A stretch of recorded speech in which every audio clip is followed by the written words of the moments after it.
botar cocaína dentro de mim. Eu vencerei porque posso arrancar um dente e vender para outra pessoa usar como implante. Eu vencerei porque eu sou O positivo e esse tipo sanguíneo é universal e muita gente precisa. Eu vencerei porque tenho algo entre as pernas e isso também pode ser vendido. Eu vencerei porque vou enfiar no meu corpo tudo que se possa enfiar.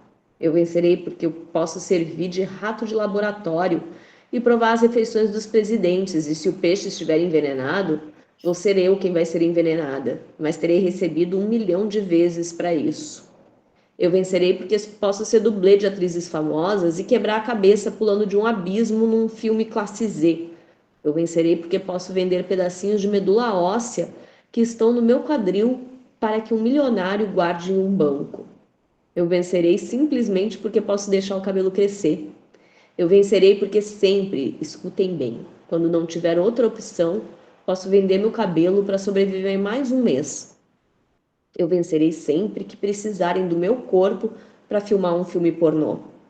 Eu vencerei porque posso dormir com mulheres, com homens, com animais, com uma sobremesa com uma presilha de cabelo e com o que mais me paguem para que eu faça isso.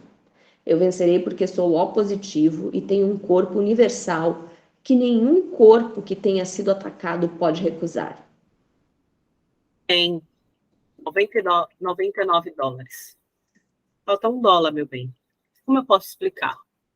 Falta $1. Para que uma puta faça tudo o que tem que fazer. Para que uma puta abraçou meu quadril e meus joelhos, me implorando que esquecesse esse dólar. Tinha cara de fome, sovaco fedorento, joanetes, a saliva espessa, tinha sede, tinha cara de ladra, de quem acabou de parir, tinha estrias, tinha um buraco nas costas, tinha um buraco, tinha as tripas para fora, estava costurada, tinha horror, tinha gritos, tinha medo, tinha olho por olho e dente por dente. A dor, quando a coisa fica quente, se disfarça assim, e você solta a veia e lava as mãos como Pôncio Pilato. A dor, país, economia, bloqueio, discurso se disfarça assim. A dor fome de buraco no estômago se disfarça dançando na pracinha e com as mãos para cima e com as mãos para baixo, e com as mãos para cima e com as mãos para baixo, para cima, no chão e para baixo. A dor do exílio se disfarça quando você vai à Disneylândia. A dor comemorativa, a dor homenagem, a do aniversário, a do nascimento. Tudo no mesmo pacote. E é assim, rapazes. A dor escuridão acumulada, a dor de abaixar a cabeça, a dor de não falar, de não gritar, de não se jogar da ponte, a dor dos peixes se disfarça apertando o cu. A dor de não sair de férias também se disfarça apertando o cu, mas pedalando e sem sair de férias. A dor, frustração, desencanto, desamparo, decepção se disfarça arrebatando dentro e lutando. Arrebentando dentro e lutando. E se algo disso não dá certo, vou ter que virar puta e fundar um puteiro. Aqui está meu corpo, mulher. Corta sem pena. Corta, mulher. Corta, abre, pica, aqui. Enfia. Corta, mulher, corta. Havana, esta é minha última lágrima. Havana, você pode enfiar as lágrimas no olho do cu. Havana, eu não tenho mais lágrimas.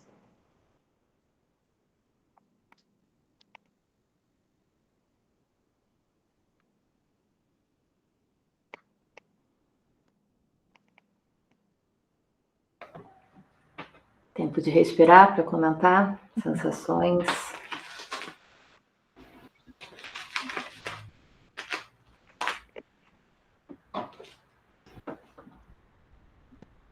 Eu acho, Carol, que tudo aquilo que eu falei do texto da Rimena no encontro passado é justamente o oposto que eu tenho a dizer sobre o texto de hoje, assim. Enquanto a Jimena levanta várias metáforas, elas ficam suspensas no ar, no texto de hoje, todas as metáforas, elas se aprofundam e aprofundam e aprofundam e aprofundam e aprofundam e aprofundam e aprofundam infinitamente, né? Como esse caco de vidro que entra e estripa e rasga tudo. E é muito... Eu não conheço muito a autora. Eu dei uma pesquisada, porque eu sempre pesquiso quando são mulheres, eu quero sempre saber se são negras ou se são andinas, se são... Eu sempre pesquiso. E aí, para poder também perceber de onde sai a fala dessas mulheres, né? Mas eu consigo enxergar a autora na escrita, a experiência de ser uma cidadã cubana, a não romantização desse lugar, mas ao mesmo tempo a denúncia do quanto esse lugar é esse lugar por conta do que os Estados Unidos fez com esse lugar e fez com esse povo. E eu sinto que ela consegue colocar todo o povo cubano nesse texto. Não nos personagens, mas nas falas, nas imagens que ela constrói, e isso é muito forte.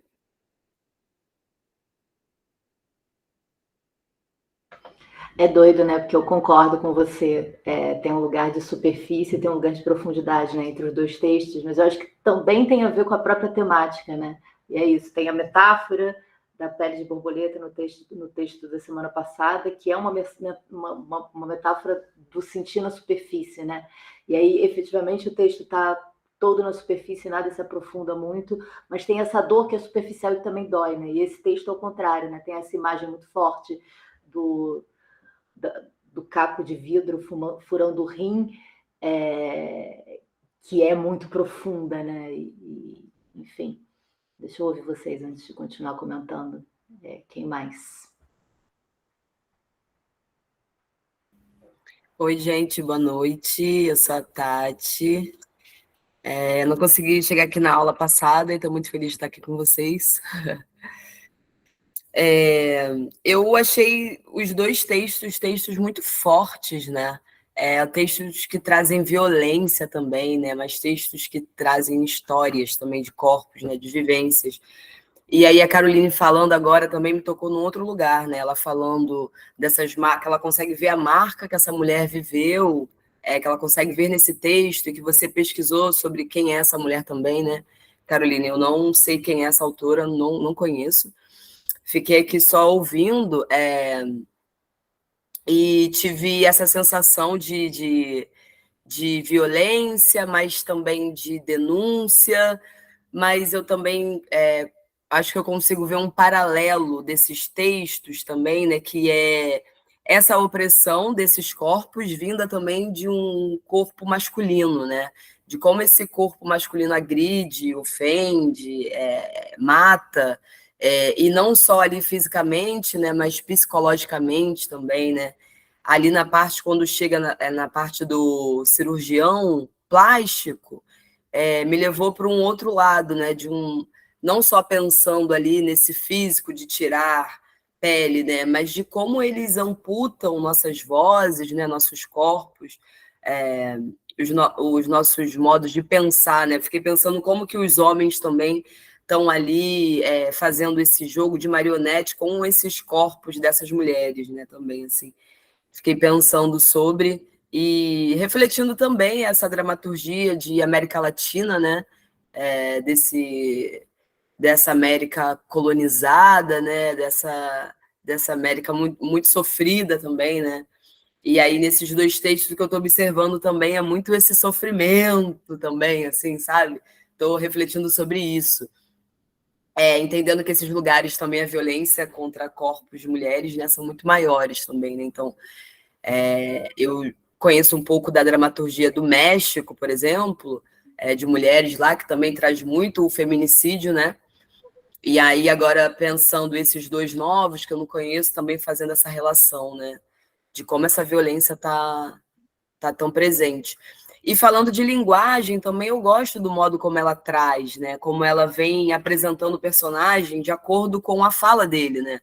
E de acordo com ao longo do texto, e aí você vai entendendo a história, e aí você vai entendendo de onde está falando. Gosto também dessa confusão, de não saber muito bem onde estamos, onde está, com quem se fala, de quem lê, ficar fazendo essa formação de imagens, né? Formar ali dentro da sua cabeça, né? O que você pensa quando você ouve isso que está sendo falado, né? Também. E gosto também dessa coisa da repetição. Gosto muito dessa coisa da repetição que vem, né? E aí um personagem traz no início uma fala, daqui da frente ele vem e volta com essa fala, e aí reforça coisas, né? Eu gosto muito dessa linha, assim. Isso me chamou muita atenção. Boa noite, pessoal. Eu sou o Paulo. Também não estava aqui no encontro passado. Eu vou aproveitar a fala da Tati, que teve coisas que ela mencionou e que eu acho que também me chamaram bastante atenção, assim. O texto chama anestesia, né? E dá muito essa sensação de personagens anestesiados. E me veio muita questão de como a gente está muito exposto à violência, né, de maneira cotidiana, faz muito parte do nosso cotidiano. A gente fica quase dessensibilizado com aquela violência, né? Então, acho que a repetição no texto, ela reforça esse elemento também. Quando isso é comum, quando isso é recorrente, acontece agora, acontece de novo, de novo e de novo, e as pessoas, elas estão anestesiadas diante dos cenários mais absurdos, assim. Achei isso muito interessante. E eu fiquei pensando também, aí, não sei se como que isso impactou vocês, mas para mim é muito interessante que o nome da personagem, né, que faz essa amante, essa prostituta, seja strippers, que é o nome em inglês, e no plural, né? Me veio quase a ideia de um coro. Parece muito assim que se fosse pensar numa encenação disso, eu penso mais de uma atriz fazendo essa mulher, porque parece que ela fala não só por ela, mas por um coletivo, assim.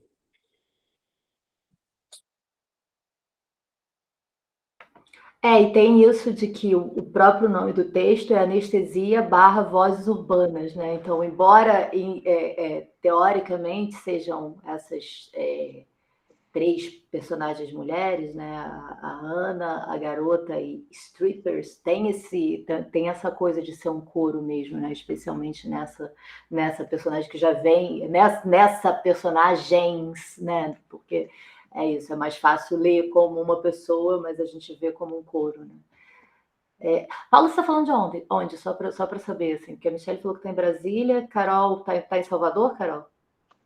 Carol estava indo e voltando de Brasília, não sei se ela está em Salvador. Está em Salvador. Tati está no Rio também. E Clarice está no Rio. Paulo está onde? Só para... Em São Bernardo, aqui no Grande ABC. Interior paulista, quer dizer, metropolitana, né? Claro, fala aí. Só, assim, em diálogo com o que o Paulo acabou de colocar, eu acho que, além de ela representar muitas mulheres, né, que sofrem essa violência, esse nome no plural me passa também uma coisa de desumanização, né? Porque ela não é única, ela é strippers, qualquer stripper, muitas strippers, sabe? Acho que dessas personagens que parece que tá mais desumanizada nessas vozes também, né? Mas eu gosto muito dessa ideia também. No início, eu tive essa dificuldade. É uma mulher? São muitas essas strippers. Eu imaginei uma cena num cabaré também, com muitas mulheres falando, penduradas num queijinho, esqueci o termo lá do coisa, mas enfim. Me chamou a atenção que, apesar do texto ser anestesia, eu não senti essas mulheres... Eu senti essas mulheres superficialmente anestesiadas, parece que todas estão vivendo assim uma rotina resignada, mas todas por dentro têm uma revolta muito grande. Até a Ana, que não fala por muito tempo e que não consegue se matar, foi lá para isso e não consegue, todas elas têm uma revolta e uma não aceitação da situação que elas estão, apesar de elas não terem como reagir. que me pareceu que elas não estão anestesiadas, assim. Quem me parece mais anestesiado ali é esse homem, que é o opressor, que parece que tem mais poder de decidir, mas talvez nem tenha tanto, né? Porque ele também está dentro de uma lógica social ali. E me chamou muito a atenção, assim, o quão capitalista esse texto é, né? Quando ele fala de capitalismo e a gente faz aquela ideia, né, de Cuba, Havana, o país que viveu a revolução, que tem uma economia diferente da nossa e tal, mas o quanto a questão de embargo, de faltas e de todo o sistema capitalista é presente e forte em tudo ali que eles vivem, né? Acho que foi isso que eu conseguia, assim, pegar nessa primeira leitura. Eu acho que a dramaturgia cubana, os textos que eu tive acesso de coisas que têm sido escritas em Cuba nos últimos anos, foi muito fundamental para desromantizar Cuba. Acho que a esquerda, de uma maneira geral, no Brasil tem essa, e a direita também, né? Vai para Cuba e também tem essa romantização de Cuba como uma espécie de capitalismo, de paraíso comunista. E eu acho que começar a ter acesso a essas dramaturgias de Cuba, escritas por pessoas que vivem a realidade de Cuba, que nasceram e foram criadas lá, dá uma outra dimensão do país. E é muito doido, porque toda vez que eu começo a traduzir textos cubanos, eu tenho uma vontade muito louca de ir para Cuba. Eu sonho que eu estou lá, enfim, é muito maravilhoso também, né? Esse foi um texto que no encontro passado eu falei como é que eu cheguei no texto da Jimena, e esse texto aqui foi um texto que eu cheguei meio que por acaso. Eu vou jogar o link até aqui no chat, que eu não sei se vocês conhecem a biblioteca online do CELCIT, que é um órgão argentino, em que eles disponibilizam um monte de textos de autores da América Latina inteira. E aí esse texto foi um texto que eu encontrei nessa biblioteca online. Quando eu comecei a fazer essas leituras no meu Instagram, eu queria um texto de Cuba e eu queria um texto de uma mulher. Eu já tinha lido alguns autores cubanos e não tinha lido nenhuma mulher. Então eu joguei lá Cuba só para ver o que eu achava, e dei de cara com esse texto e eu achei muito interessante. Porque tem esse lugar da desromantização que eu já tinha lido nos textos de autores homens, mas porque tem essa coisa muito latente do feminino também, né? E dessas muitas mulheres. Nesse lugar da repetição, eu tinha notado aqui quando a Tati falou da repetição, me interessa esse lugar de que todas elas em algum momento repetem alguma coisa, né? De que elas são muito distintas, mas que em algum lugar elas são parecidas, e é no lugar da dor, né? Fiquei com muita vontade de, em algum momento, fazer um eixo feminino de textos que não sejam violentos. Eu não sei se eu vou conseguir encontrar isso, mas por conta dessa provocação, né, da violência, eu acho que a gente, enquanto mulher, em algum nível, está sempre fazendo essa provocação, né, essa denúncia de alguma maneira. Eu queria encontrar textos que não fossem violentos, mas que também fossem gostosos de ler, né, que também não fossem superficiais. Acho que eu vou me dar esse desafio para um eixo subsequente. Quem mais quer comentar o texto?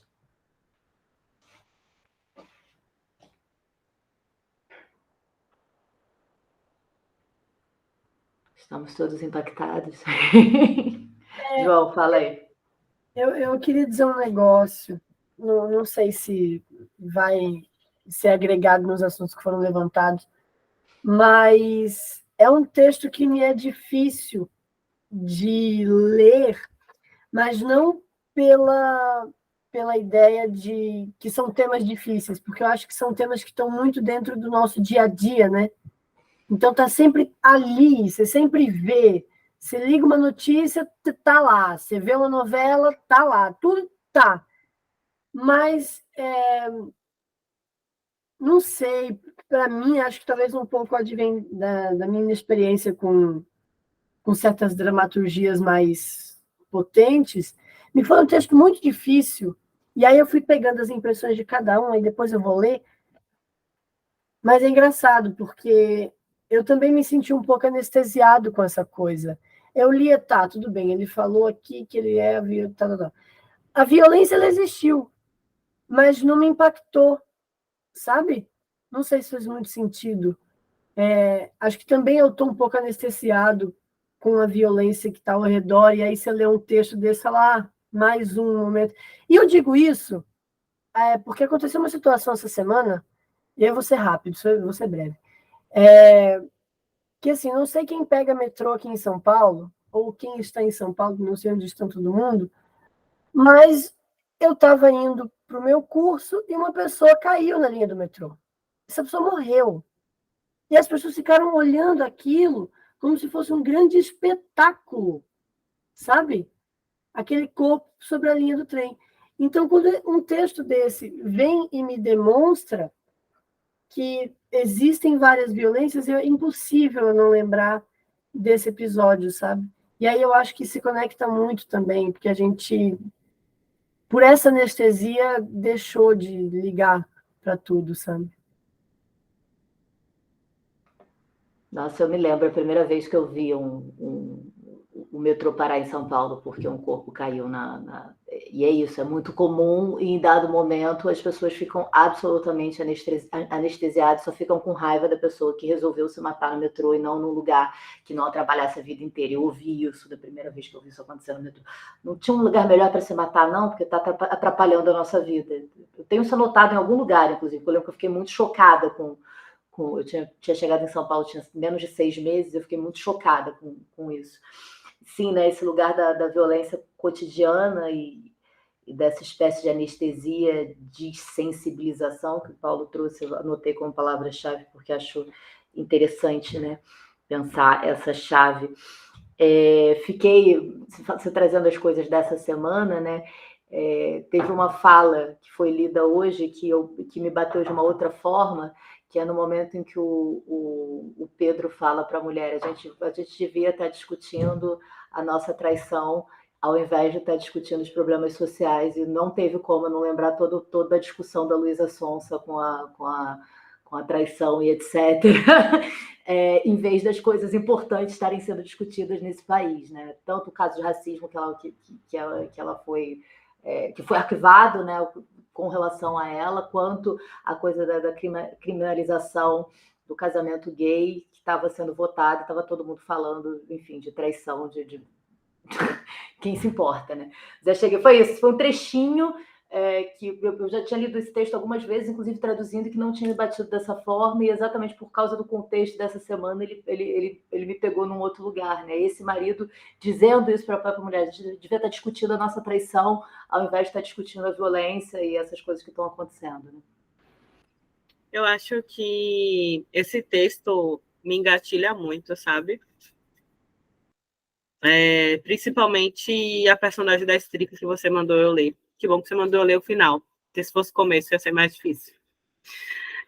Mas uma parte que coincidentemente eu li também, que foi a parte que ela fala que ela se sente um pedaço de carne e que isso faz bem para a autoestima dela. Rapaz, quantas mulheres negras constroem a sua feminilidade em cima disso? De que para ter um afeto, uns 5 minutos de carinho na cama, um cafuné, dizer que gosta, ela tem que, antes disso, ser tratada feito sub-humana, assim, né?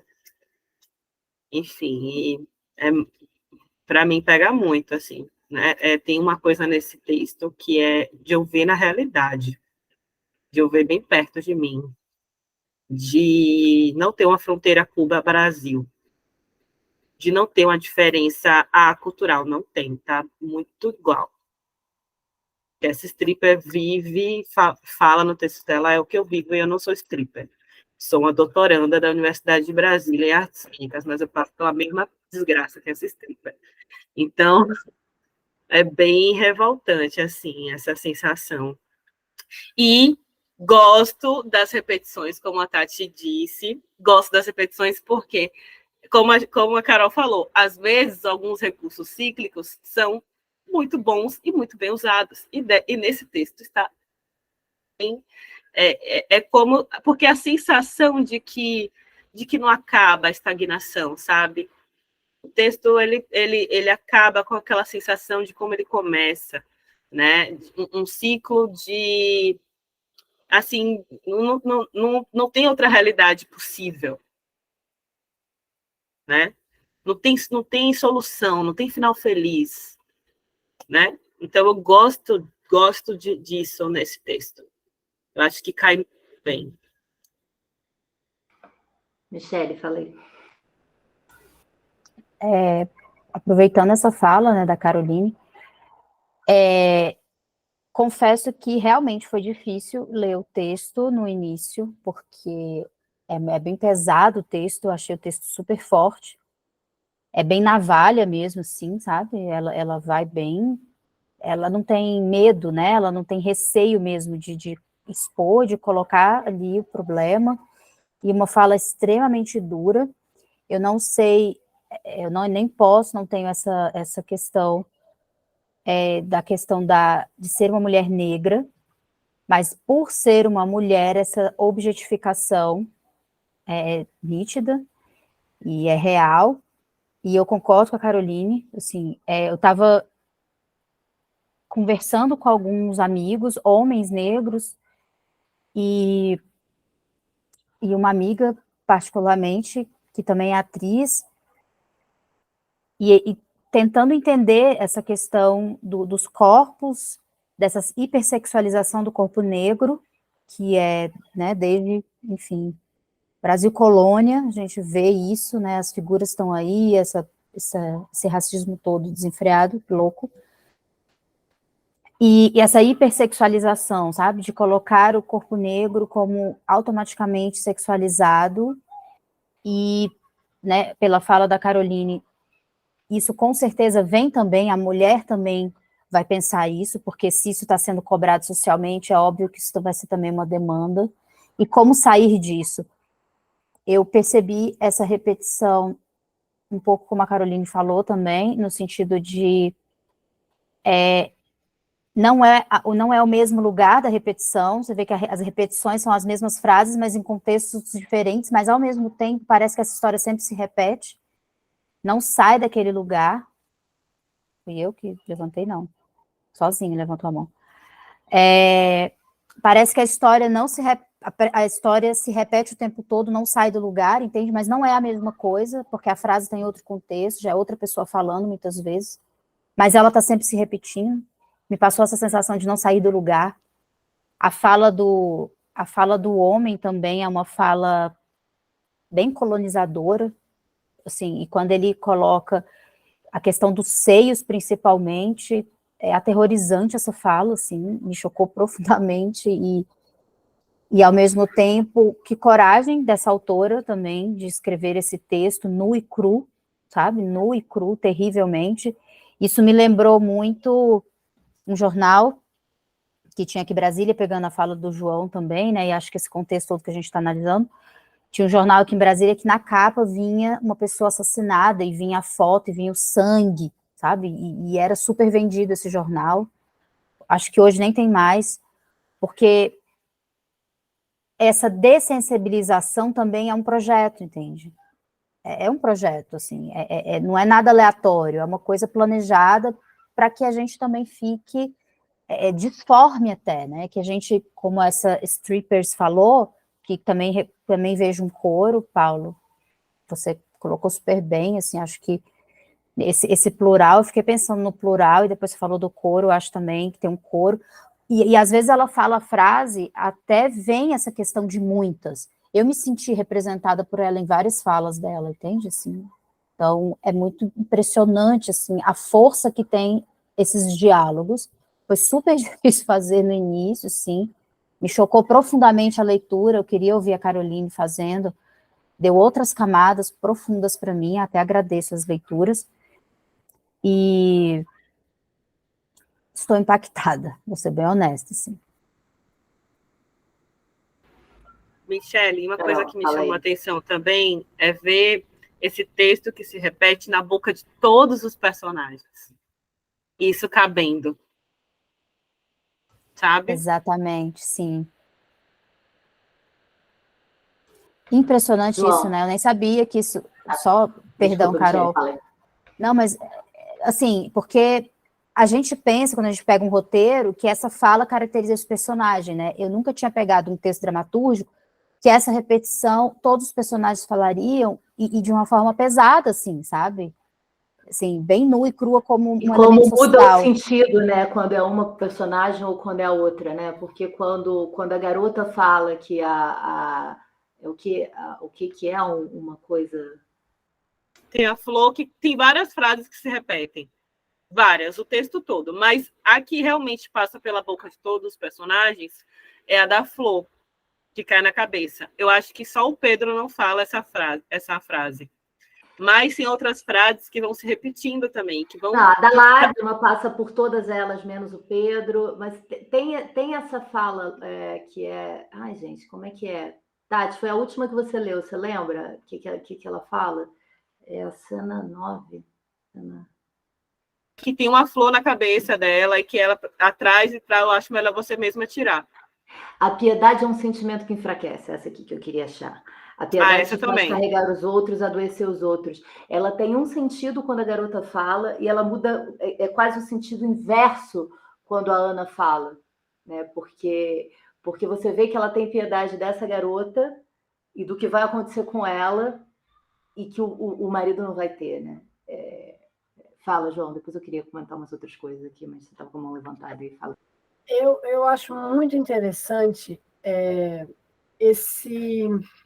a liberdade com que a autora fala os termos, com o que é dito, né? Porque eu acho que tem um certo momento histórico que a gente está passando de certas coisas não serem faladas. E aí não estou dizendo de palavras, né?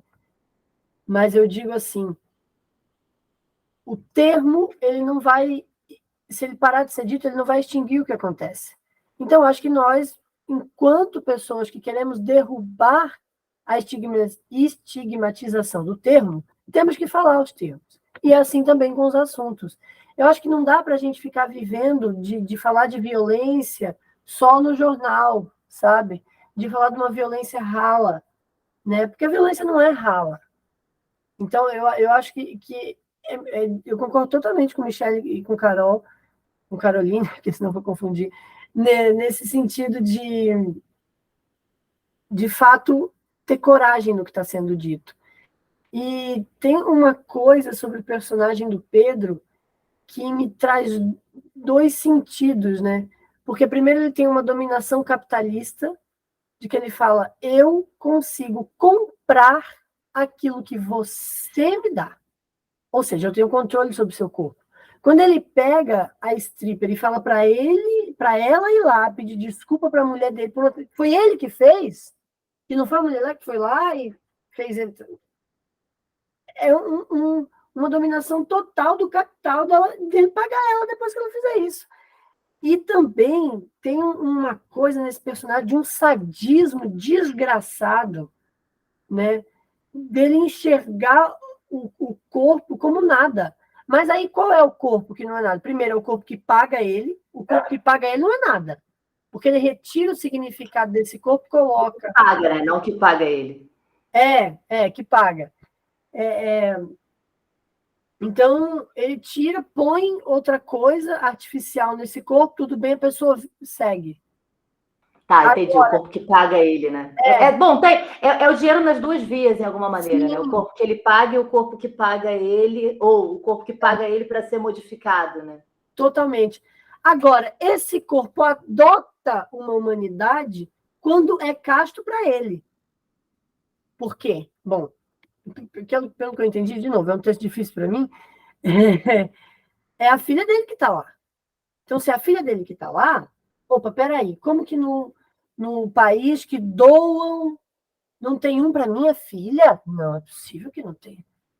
Então, ele só dá humanidade para o que lhe é importante. E a única pessoa que é importante para ele nesse texto é a filha. Porque ele não dá humanidade para Ana quando ele trai ela. Eu sou filho de pai que traiu mãe, sabe? Então, eu percebo muito de perto essa falta de humanidade que ele cria. E isso é muito louco. A gente tem uma certa romantização dessa falta de humanidade dentro da medicina e que com o Pedro transcende, né? Enfim. Eu queria fazer Paulo, fala lá. um bem breve, tá, Carol? Mas é só uma questão que me veio agora com o João falando, que talvez, como essa questão do cíclico que vocês comentaram, talvez esteja na jornada dessas personagens quando a gente compara o geracional. Então, agora, olhando para o texto, eu sinto que a garota, que é uma garota que vem de uma origem mais humilde, é como se ela tivesse uma trajetória para, no final do texto, tá indo começar a vida que a stripper leva. Porque ela fala da venda do corpo, de tá anestesiada. Então, é como se ela fosse uma jovem, a jovem antes de ter optado por esse caminho. E do lado da família dele, parece que a filha já está anestesiada e a mãe ela já começa o texto anestesiada também do jeito dela, né? Então, imóvel, inativa, sem conseguir muito tomar uma atitude, ela não consegue se divorciar, ela não consegue, ela quer muita coisa e não consegue agir. Então, parece que é um ciclo... Não consegue nem se matar, né? Exato. Então, um ciclo que parece que está estabelecido entre o geracional dessas personagens mulheres, em uma camada social e em outra. Achei interessante você falar dessa coisa da geração. Eu não tinha pensado por esse ângulo, mas é muito bom isso que você está dizendo, Paulo, porque eu acho que para além de um lugar de diferenças de geração que entre mulheres, que é bem verdadeiro, né? Porque ela ainda fala que o marido que reconhece que o marido quer se divertir com uma mulher mais jovem e mais leve do que ela, então ela é mais velha do que as strippers, que são mais velhas do que a garota, obviamente, né? Porque a garota é muito jovem. E eu acho que tem uma camada a mais se a gente pensar na diferença de oportunidades que essas mulheres tiveram em Cuba ao longo dos anos, né? Então, essa geração, esse lugar geracional, ele também marca algo de diferença de classe entre elas, né? O que uma mulher, dentro de certas condições, era capaz de acessar em Cuba há 40 anos atrás, há 50 anos atrás, há 30 anos atrás e agora, né? E aí eu acho que esse lugar geracional é bem fundamental. Muito, muito, muito interessante esse seu comentário. Carol, você queria falar? Mas, ao mesmo tempo, Carol, é uma realidade, pelo menos da Ana, muito próxima da gente, das pessoas que conseguiram ascender depois do governo Lula e esqueceram que são classe baixa. Sim, 100%, 100%. É isso, assim, é também pensar que o dado e a Ana, ela vai o dado de idade é fundamental para pensar a política do país também, né? Porque você olha a Ana, ela vai assumindo isso no texto dela, né? E de uma forma muito profunda. Desse lugar de que ela entende de onde ela veio, mas ao mesmo tempo ela busca subterfúgios para esquecer de onde ela veio, para sufocar de onde ela veio.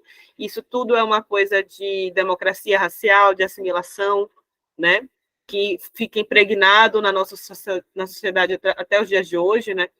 Então, assim, se você conseguir alcançar, você vai tal cargo, tal profissão, você vai fazer parte do nosso, né, da nossa classe.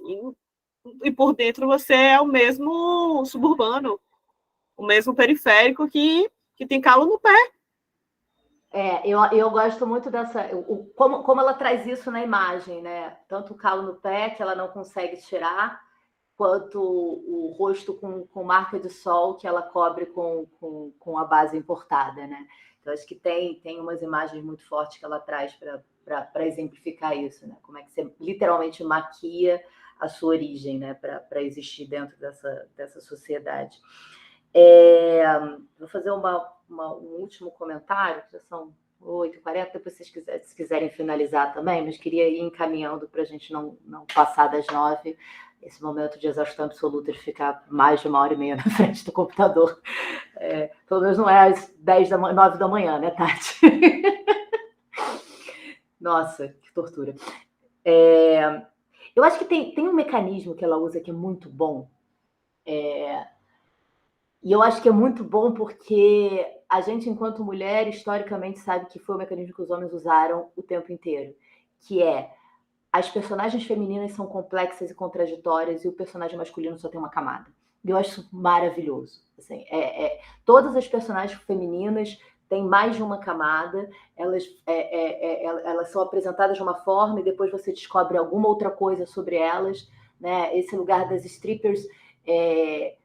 quando você fala assim, mas eu não sou prostituta, eu sou uma doutora, mas essa mulher também tem estudo, essa mulher cita Schopenhauer, essa mulher cita... ela conhece todas as grandes galerias de arte do mundo. Então, ela também pode ser uma doutora e ainda assim abrir um puteiro. Então, uma coisa não nega a outra. E isso é muito interessante. Todas as personagens femininas são complexas e esse homem, ele é raso. Ele é só esse cara que é um cirurgião plástico rico e acha que a solução do mundo é mulheres com as tetas no lugar. Eu enxergo isso como algo altamente proposital. Assim. Se historicamente os homens contaram as histórias em que os homens eram personagens complexos e as mulheres às vezes não tinham nem nomes e só serviam em função dos homens, ela faz exatamente o inverso, né, enquanto estrutura de peça. Eu acho isso maravilhoso. O que eu queria propor também, em cima das nossas conversas, para releituras, como o João falou, eu acho que é um texto complexo mesmo, exatamente por conta das repetições e as revelações que vão sendo feitas e a forma como as coisas são faladas. Eu acho que o primeiro exercício numa releitura é montar a historinha, montar efetivamente qual é a história que está sendo contada, o que aconteceu por trás de todas essas paisagens, porque ela faz isso mesmo, né, Carol? A Carol falou, ela não traz só os personagens, ela traz um lugar de paisagem de Cuba, né? Qual é a história que está sendo contada por trás dessas paisagens que a dramaturga vai criando? Tem uma história muito objetiva de coisas que acontecem, né? Tem essa menina que está no hospital, que alguma coisa aconteceu com ela e algo vai acontecer depois. Então, acho que o primeiro exercício de releitura é estruturar essa coluna dorsal da peça. Qual é a história efetiva por trás dessas personagens que estão contando com múltiplas vozes dessa história? E qual o papel que cada um desses personagens tem nessa história, nessa narrativa principal. A segunda proposição para uma segunda, terceira releitura é buscar no texto dados de coisas que vocês trouxeram para mim. Eu acho que o que vem mais forte é a sensação de anestesia e de desensibilização. E a Carol falou algo que eu achei muito interessante também, que é apesar... Acho que foi a Carol, se não foi, vocês levantam a mão e dizem, não, fui eu. Mas que é o lugar de olhar que são personagens que parecem anestesiados, mas que tem muito ódio dentro, que tem muita raiva, que tem muita energia movendo. Então, proponho uma leitura que encontre essas duas coisas, tanto os mecanismos de anestesia, quanto esse indício de ódio. Porque eu faço isso de uma maneira natural e estou levantando só para vocês passarem a observar isso também nos nossos próximos encontros. Todas as vezes que eu trouxe algum comentário, eu trouxe com um dado do texto. Óbvio, eu conheço o texto muito mais do que vocês, eu li ele algumas vezes, mas isso, essa fala aqui me leva para tal lugar, ou tal lugar me trouxe essa fala de volta, né? Tipo, essa fala que eu li hoje, de novo, me lembrou a discussão essa semana acerca da Luísa Sonza e traição e todo o contexto histórico.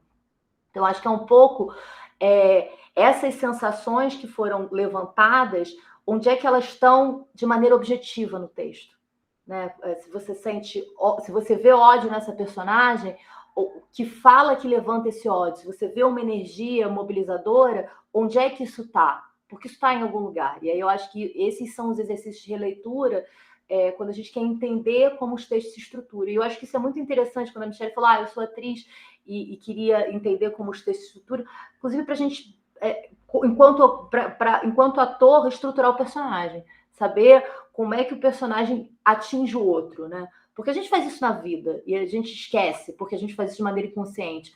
Mas as nossas palavras, elas têm ações que não são a palavra, elas têm uma ação por baixo, né?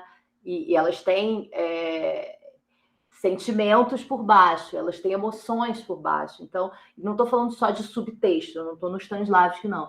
Estou em estrutura dramatúrgica mesmo, que muitas vezes você fala uma coisa para atingir o outro de determinada maneira. Então, a gente tem que decupar o texto para entender onde é que está o ódio, onde é que está a sensação de anestesia. E aí, enfim, a gente pode discutir isso daqui a 2 encontros, quando a gente for fazer quando a gente for fazer uma conversa comparativa dos 3 textos. Para a semana que vem, tem o texto da Silvinha Gomes. Eu mandei para vocês o código de desconto que a editora me deu para a Silvinha e eu repassei para vocês. Esse texto é lindo, é muito violento também, já preparo vocês para quem não conhece. Já coloquei enquanto pauta para um eixo. Em algum momento, a gente ler textos de mulheres que não sejam levianos, mas que também não atravessem só violências. Eu acho que é um horizonte interessante. Eu vou te mandar aqui, eu acho que é SP40, no site da editora Javali, que é a editora que lançou. Inclusive, disseram que vale para todos os títulos. A gente, de qualquer forma, eu vou compartilhar o texto para a gente ler semana que vem juntos aqui. Quem não conseguir comprar a dramaturgia, como a gente lê os textos juntos de qualquer maneira, não faz tanta diferença. Eu estou pensando no eixo seguinte, que vai começar no meio de outubro. Vou pular aquele feriado, porque eu sei que feriado não tem quórum, porque eu também vou estar viajando. A gente tem o próximo encontro com o texto da Silvinha Gomes. O último encontro a gente faz um apanhadão e começa a pensar também como é que a gente faz para comparar textos e entender por que as estruturas são diferentes, por que a gente gosta mais do que um do que de outro. Acho que isso é um exercício interessante para a vida, assim. A gente não é sair do gosto não gosto, mas é aprofundar o gosto não gosto, é entender o que faz a gente, enquanto sujeito, gostar mais de determinadas formas do que de outras, ou de determinadas maneiras com que um assunto é abordado, né? E por isso que eu também, de alguma maneira, escolhi eixos que o mesmo assunto está sendo abordado de maneiras diferentes para a gente analisar um pouco essas estruturas, né? E, enfim, estou pensando para esse eixo seguinte, que vai ser outubro, novembro. Eu separei 3 textos que são biografias de mulheres latino-americanas escritas por mulheres latino-americanas, e biografias altamente poéticas. Então, estou querendo ir por aí. Um texto é o Bonita, da Johnny Carlos. Ela já me disponibilizou, esse eu vou conseguir mandar para vocês. Um texto é esse aqui, de uma autora boliviana, chamada Cati Bustichos Villa, uma publicação super artesanal que eu comprei com ela numa feira de dramaturgia lá em Buenos Aires. Se chama Elvira, a Mulher Tecido, e é sobre uma artista boliviana. Bonita é sobre a Maria Bonita, e o terceiro é um texto que eu postei um trechinho hoje, que é sobre uma poetisa uruguaia, e é de uma dramaturga uruguaia. Enfim, são 3 formas diferentes de pensar biografias, né? E aí também tem a ver com esse lugar do apagamento da mulher dentro da sociedade, como é que a gente conta as nossas histórias, e como é diferente ter uma história contada por uma mulher do que ter a história contada pelos historiadores, né? Enfim, Michele. Ai, gostei de ouvir isso, essa última frase. É muito melhor, assim. E é interessante, em termos de audiovisual, que normalmente os antropólogos falam, né, sobre a vida, né, vai para dentro da floresta e conta o que há nessa vida, como eles veem isso. E aí há uma demanda agora, não, nós não precisamos de antropólogos, nós precisamos que eles nos deem uma câmera. Nós podemos contar a nossa própria história, nós podemos escrever nosso próprio roteiro. Gente, isso é um movimento lindíssimo, sabe, se apropriar. E, de fato, esse apagamento das mulheres, ele mais uma vez, é um projeto muito bem concatenado, e a gente tem que começar a tirar isso das mãos deles e falar, vem cá, devolva, né? A gente consegue fazer isso bem sozinho, inclusive. inclusive com outras mulheres, que a gente, um coletivo bem legal, inclusive. Perdão, nem era isso que eu queria falar. Eu fiquei na dúvida de outubro, novembro, porque acho que estava marcado dia 5 de outubro, né? O nosso último encontro. Vai ter mais? Para esse eixo, termina dia 5 de outubro, é isso. Eu estou planejando abrir esse segundo eixo, fala das biografias, no dia 19 de outubro. E aí é isso, 4 semanas, pensando esses 3 textos e uma última para a gente. E aí é óbvio, quem já estava nesse primeiro eixo vem junto, a gente vai acumulando. Eu acho muito legal essa coisa também de acumular um certo repertório coletivo, sabe? Porque aí a gente faz referências aos mesmos textos, e esses textos não são Molière, Shakespeare e Nelson Rodrigues. A gente tem um outro repertório coletivo que passa por mulheres latino-americanas e não por homens europeus. Aprovada. Maravilhosa, gostei. Não posso falar mal publicamente do Nelson Rodrigues, porque sou execrada pela cena teatral paulistana, porém, preguiça. É isso, gente. Obrigada pela presença. Espero vocês aqui na semana que vem. Qualquer coisa podem me escrever. E é isso.